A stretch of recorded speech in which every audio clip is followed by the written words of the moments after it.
Dear student, you are most welcome.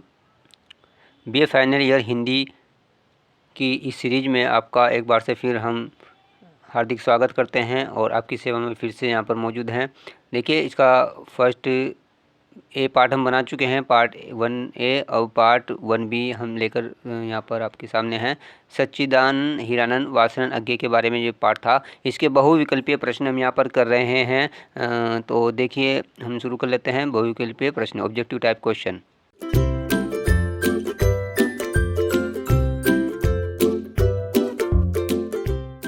यहाँ पर हमारा जो हेडिंग है वो प्रयोगवाद से संबंधित है। प्रयोगवाद, तो देखिए, छायावाद, प्रगतिवाद, प्रयोगवाद, नई कविता, ये सारे इसके युग होते हैं, एक सीरीज होती है पूरी।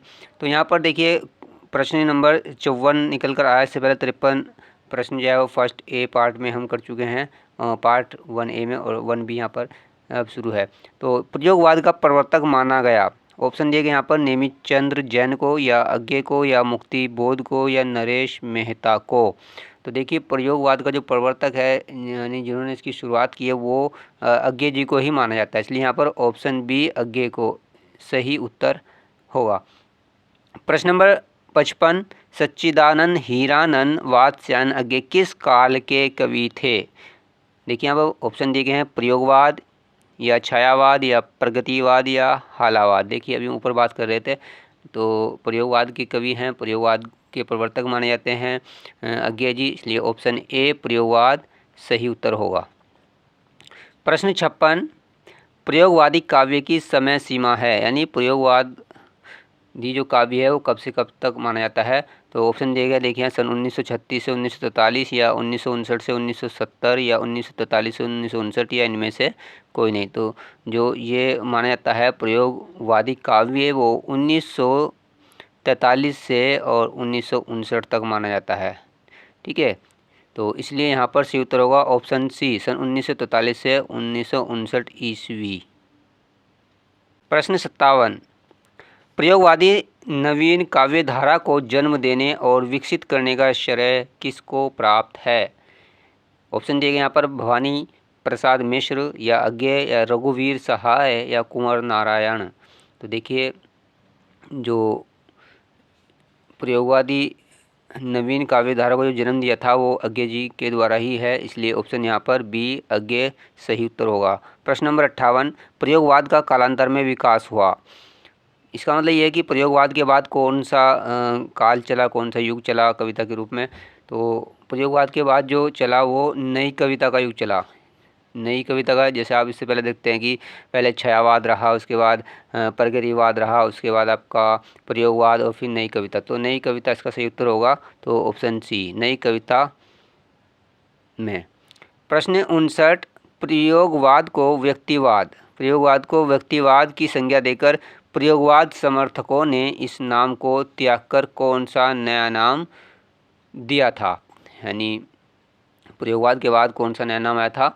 तो ये आया था नई कविता के रूप में आया था, इसलिए ऑप्शन डी नई कविता सही उत्तर होगा।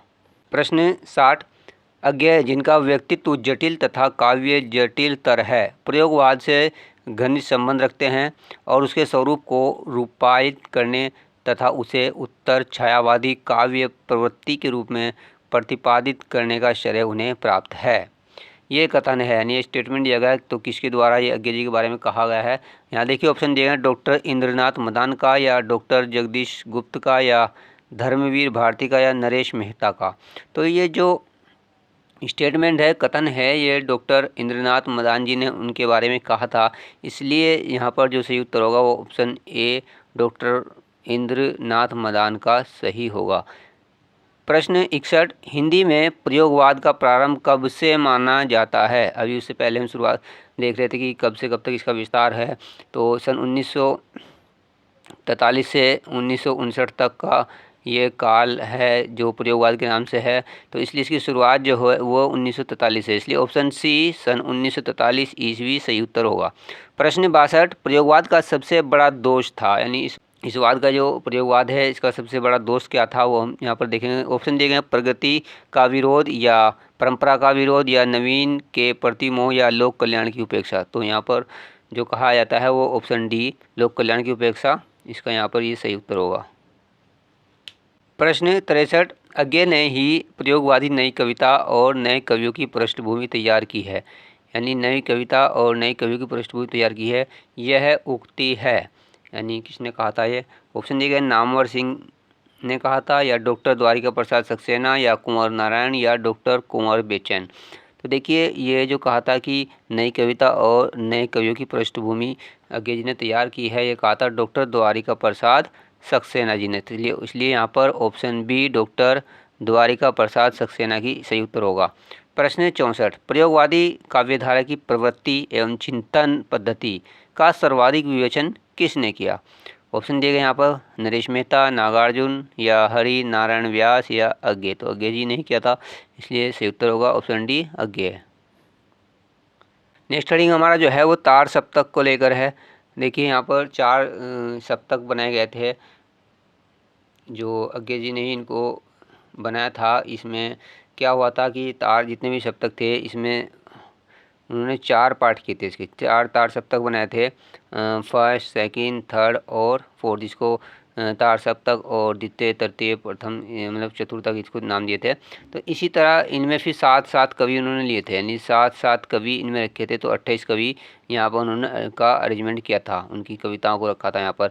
तो उससे संबंधित यहाँ प्रश्न देखिए, प्रश्न 65, तार सप्तक के संपादक हैं, यानी ऑप्शन दिए गए अमीर खुसरो, या अज्ञे, धर्मवीर भारती, या मुक्तिबोध। तो तार सप्तक के जो संपादक है वो अज्ञे जी हैं, इसलिए ऑप्शन बी सही उत्तर होगा। प्रश्न 66, प्रयोगवाद का प्रारंभ किस सप्तक के प्रकाशन से माना जाता है?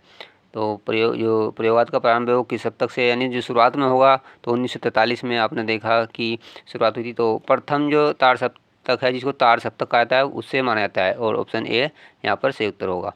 प्रश्न 67, प्रथम तार सप्तक का प्रकाशन कब हुआ?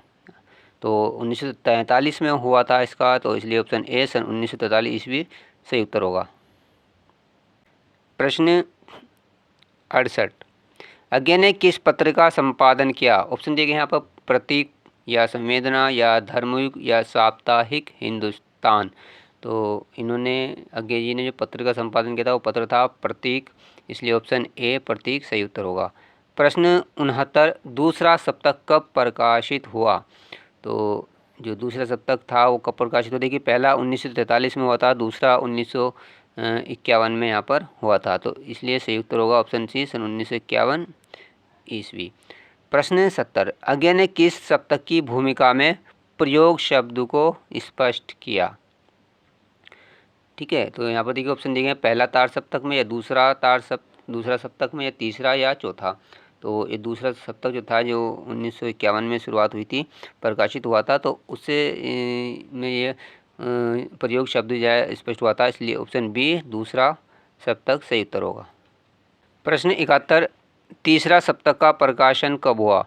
सन 1943, सन 1951, सन 1959 ईस्वी, इनमें से कोई। देखिए, ये 4 सप्तक हैं, उनके चारों को हम देख लेते हैं। जो फर्स्ट हुआ था वो 1943 में यहाँ पर हुआ था प्रकाशन उसका, और जो दूसरा था उसका हुआ था 1951 में, जो तीसरा हुआ था उसका हुआ था 1959 में, और जो चौथा था उसका हुआ था 1979 में। तो देखिए, चारों जो सप्तक हैं वो इन सन में प्रकाशित हुए थे। तो जितने भी प्रश्न बनते हैं उसमें आप इसको ध्यान रखें। तो तीसरा सप्तक का प्रकाशन हुआ था, देखिए ऑप्शन यहाँ पर दिए गए हैं, तीसरा। तो तीसरा हुआ था, देखिए ये यहाँ पर तीसरा 1959 में। तो यहाँ पर इसलिए ऑप्शन सी सन 1959 ईस्वी में सही उत्तर होगा। प्रश्न 72, चौथा सप्तक कब प्रकाशित हुआ? तो चौथा सप्तक देखिए यहाँ पर 1979 में हुआ था, तो इसलिए ऑप्शन डी सन 1979 ईस्वी सही उत्तर होगा।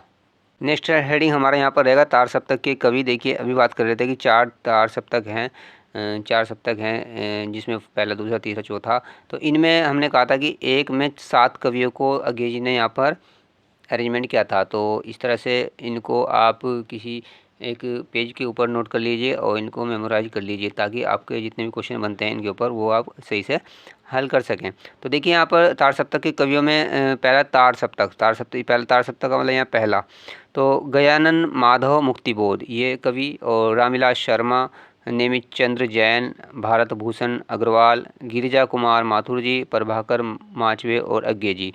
तो ये 7 कवि यहाँ पर तार सप्तक में। उसके बाद दूसरा जो तार सप्तक है उसमें देखिए भवानी प्रसाद मिश्र, शकुंतला माथुर, हरि नारायण व्यास, शमशेर बहादुर सिंह, नरेश मेहता, रघुवीर सहाय और धर्मवीर भारती। इसी तरह तीसरा सप्तक में देख लीजिए, प्रयाग नारायण त्रिपाठी, कीर्ति चौधरी, मदन वात्स्यायन, केदारनाथ सिंह, कुंवर नारायण, विजयदेव नारायण शाही और सर्वेश्वर दयाल सक्सेना जी यहाँ पर तीसरे सप्तक में हैं। उसके बाद चौथे में देख लीजिए, यहाँ पर चौथे में अवधेश कुमार और राजकुमार कुंभज और स्वदेश भारती, नंद किशोर आचार्य, सुमन राजे, श्री राम वर्मा और राजेंद्र किशोर जी। तो इस तरह से देखिए यहाँ पर 28 यहाँ पर ये कवि हो जाते हैं और आपके 4 यहाँ पर सप्तक हैं। तो 4 सप्तक के 28 कवि हैं।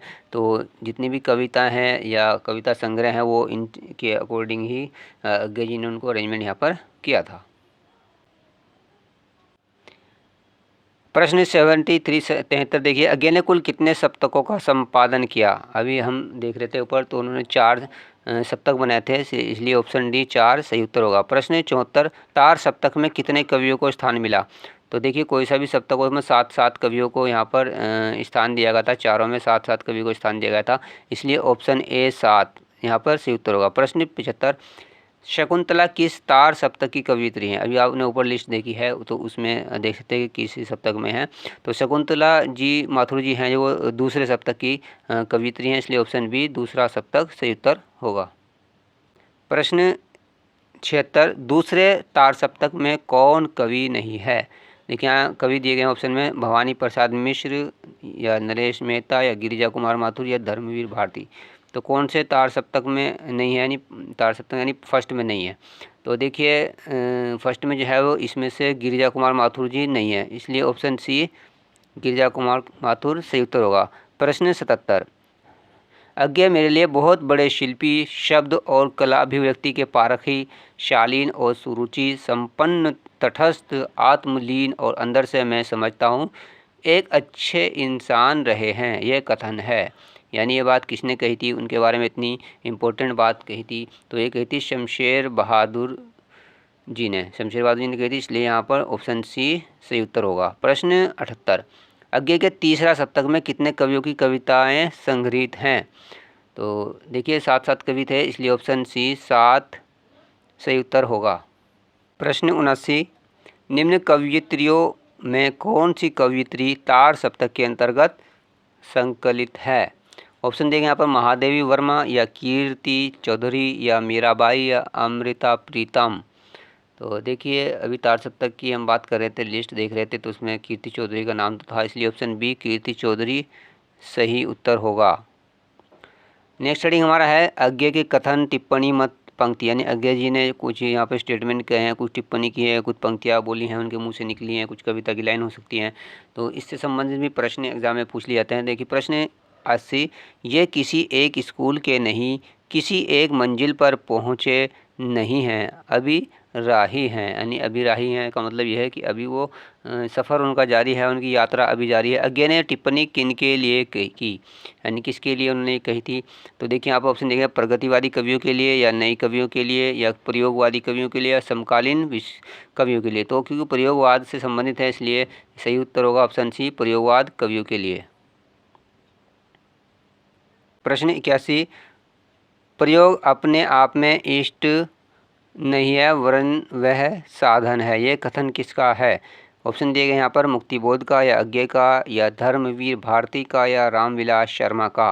तो देखिए ये स्टेटमेंट भी अज्ञे जी का है, इसलिए ऑप्शन बी सही उत्तर होगा। प्रश्न 82, कविता दो शब्दों के बीच की नीरवता में रहती है, यानी दो शब्दों के बीच में जो होता है उसकी नीरवता में रहती है। काव्य भाषा के संबंध में उपर्युक्त मत है, यानी किसका मत है? ऑप्शन दिए गए हैं नामवर सिंह का या राम स्वरूप चतुर्वेदी जी का या शमशेर बहादुर सिंह का या अज्ञे का। तो ये अज्ञे का ही है यहाँ पर स्टेटमेंट, इसलिए ऑप्शन डी अज्ञे का सही उत्तर होगा। प्रश्न 83, मूत्र सिंचित मृतिका के वृत्त में यह पंक्ति है अज्ञे की या मुक्तिबोध की या त्रिलोचन की या शमशेर की। तो ये भी अज्ञे जी की पंक्ति है, तो ऑप्शन ए अज्ञे की सही उत्तर होगा। प्रश्न 84, एक कविता की पंक्ति के रूप में एक छाप रंगों की, एक छाप ध्वनि की, एक मुख स्मृति का, एक व्यथा मन की, किस कवि की कविता की पंक्तियां हैं। ऑप्शन दिए गए हैं यहाँ पर देख लीजिए, विकल्प नागार्जुन या धूमिल या अज्ञेय या धर्मवीर भारती। तो ये अज्ञेय जी का ही है, इसलिए option C Agyeya is right answer. प्रश्न 85, दुख सबको मांझता है, ये कथन किस कवि का है? यानी दुख जब आता है तो सभी की परीक्षा लेता है, सभी को उसमें दुख को झेलना पड़ता है। तो ये किसने कहा था? तो अज्ञेय जी ने कहा था, इसलिए ऑप्शन बी अज्ञेय सही उत्तर होगा। प्रश्न 86, आधुनिक युग का साधारण व्यक्ति यौन वर्जनाओं का पुंज है, ये कथन किस कवि का है? ऑप्शन दिए गए यहाँ पर, मुक्तिबोध या दुष्यंत कुमार या अज्ञेय या शमशेर बहादुर सिंह। तो ये स्टेटमेंट जो है ये भी अज्ञेय जी का है, इसलिए ऑप्शन सी सही उत्तर है। प्रश्न 87, हम राही ही नहीं, हम हैं राहों के अन्वेषी, ये कथन किस साहित्यकार का? देखिए इंपॉर्टेंट स्टेटमेंट है यहाँ पर कि हम राही नहीं, हम मुसाफिर ही नहीं, यात्री नहीं है, हमें राहों के अन्वेषी, यानी राहों के अन्वेषी यानी खोजकर्ता, रिसर्चर भी हैं, हम यहाँ पर रास्ते की खोज भी करते हैं। तो ये किसका कथन है? आचार्य रामचंद्र शुक्ल का या महाकवि जयशंकर प्रसाद का या आचार्य हजारी प्रसाद द्विवेदी या कविवर अज्ञेय। तो ये अज्ञेय जी का ही स्टेटमेंट है, इसलिए ऑप्शन डी सही उत्तर होगा। प्रश्न 88, ये उपमान मैले हो गए हैं, देवता इन प्रतीकों से कर गए हैं कूच, ये कथन किस कवि का है? तो ये भी अज्ञेय जी का है, इसलिए ऑप्शन सी अज्ञेय सही उत्तर होगा। प्रश्न 89, दौलती कलगी छरहरी बाजरे की किसकी पंक्ति है? ऑप्शन दिए गए यहाँ पर, धर्मवीर भारती या अज्ञेय शमशेर बहादुर सिंह या नरेश मेहता। तो इससे पहले हम जो इनकी कविता पढ़ रहे थे वहाँ पर देख रहे थे, तो उससे संबंधित ये एक लाइन है जो अज्ञेय जी की है, इसलिए ऑप्शन बी अज्ञेय यहाँ पर सही उत्तर होगा। प्रश्न 90, मौन भी अभिव्यंजना है, जितना तुम्हारा सच है उतना ही कहो, ये कथन किस कवि का है? शमशेर बहादुर सिंह या नरेश मेहता या अज्ञेय या दुष्यंत कुमार। तो अज्ञेय जी का ही है ये भी, तो इसलिए ऑप्शन सी अज्ञेय सही उत्तर होगा। इस पाठ से संबंधित अन्य महत्वपूर्ण प्रश्न हैं जो एग्जाम की दृष्टि से महत्वपूर्ण होते हैं, पूछ लिए जाते हैं, उनको भी देख लेते हैं। यहाँ पर इसका प्रश्न देखिए, यहाँ पर 91 पड़ेगा, प्रयोगवाद का कला पक्ष शैलीगत विद्रोह है, ये कथन किसका है? तो ऑप्शन दिए गए यहाँ पर, अज्ञेय का या डॉक्टर नगेंद्र का या कुंवर नारायण का या रामविलास शर्मा का। तो ये डॉक्टर नगेंद्र जी का स्टेटमेंट है, इसलिए डॉक्टर नगेंद्र ऑप्शन बी यहाँ पर सही उत्तर होगा। प्रश्न 92 का रूपाम्बरा किसके द्वारा संपादित काव्य संकलन है? काव्य संकलन है, बहुत सारी कविताएं इसमें, तो किसने इसको संपादित किया था? तो ऑप्शन दिए गए थे, देखिए यहाँ पर, अज्ञेय द्वारा या विजय देव नारायण शाही द्वारा या शिवमंगल सिंह सुमन द्वारा या त्रिलोचन द्वारा। तो ये भी अज्ञेय जी का ही संकलन है, इसलिए ऑप्शन ए अज्ञेय द्वारा यहाँ पर सही उत्तर होगा। प्रश्न 93 स्थिर समर्पण है हमारा, हम सदा से दीप हैं, स्त्रोतस्विनी के इन पंक्तियों में दीप अपने समर्पण को स्थिर क्यों कहता है? ऑप्शन दिए गए यहाँ पर, अस्तित्व विहीन है, नदी में तदाकार है, या वह बहता नहीं, या बहना उसका गुण है। तो वो इसलिए कहता है कि क्योंकि वो स्थिर है, वो नदी, जैसे नदी हम बात कर रहे थे कि इसमें बीच में द्वीप है, तो ये वो बहता नहीं इसलिए कहा है, तो ऑप्शन सी वह बहता नहीं यहाँ पर सही उत्तर है।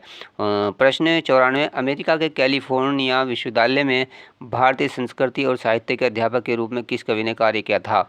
ऑप्शन देंगे, अज्ञेय या मुक्तिबोध या नागार्जुन या शमशेर। तो अज्ञेय जी ने किया था, इसलिए ऑप्शन ए अज्ञेय सही उत्तर होगा।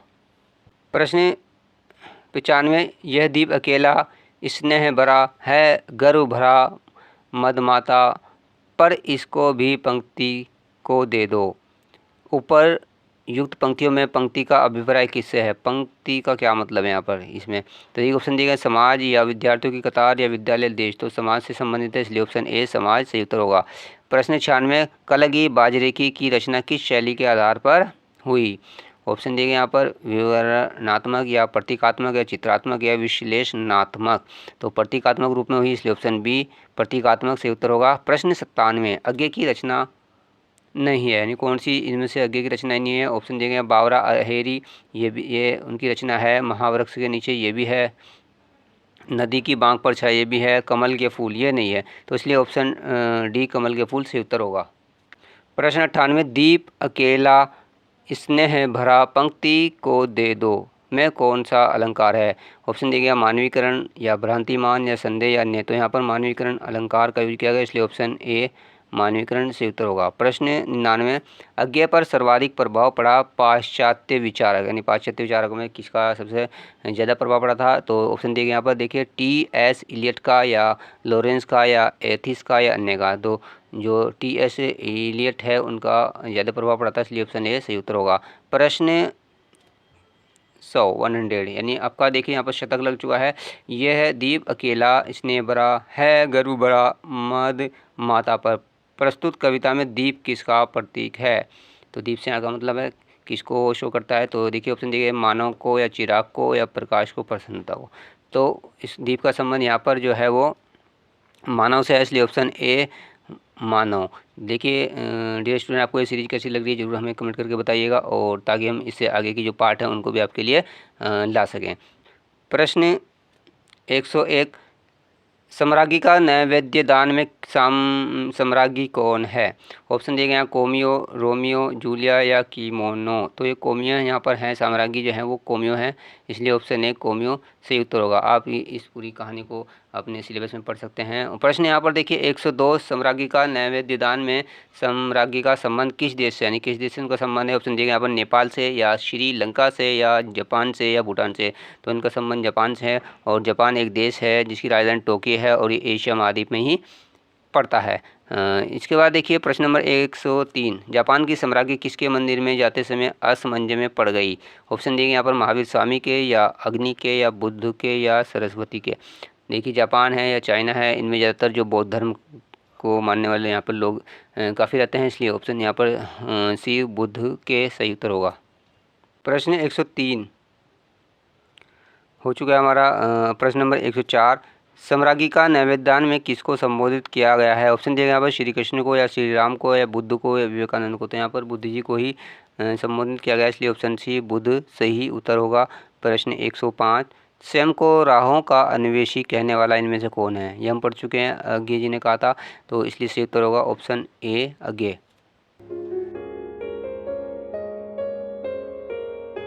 इस पार्ट के पार्ट 1B का अंतिम प्रश्न 106, इनमें से किस पत्र का संपादन अज्ञे ने किया था? ऑप्शन दिए गए यहाँ पर, सैनिक, या धर्मयुग, या आलोचना, या ज्ञानोदय।